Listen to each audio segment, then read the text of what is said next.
அப்பா வீட்டில் சும்மா இருந்ததுக்கு ரேஷன் கடைக்கு போட்டாங்க. அப்படி ரேஷன் கடையில் போய் ஜாமான்லாம் கைப்பற்றிட்டு வந்தாச்சு.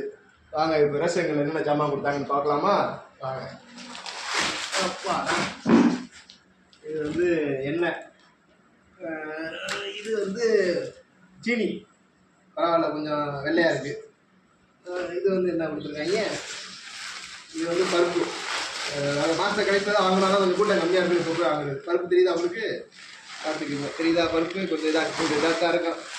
ரேஷன் பருப்பு தானே இது. வந்து இது வாங்கினா மைதா வந்து ஒரு பாக்கெட் வாங்கணும். அது அப்போ தான் ரேஷன் கடைக்காரர் என்ன சொல்லி அதெல்லாம் ரொம்ப முக்கியமாக இருக்கிற பாருங்க உங்களை கண்டி.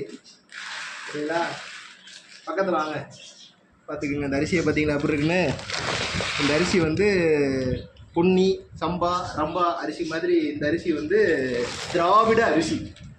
பார்த்துக்குங்க, திராவிட அரிசி எப்படி இருக்கும்னு பார்த்துக்குங்க. திராவிட நாகரிகம், திராவிட கட்டிடக்கலை போல இது வந்து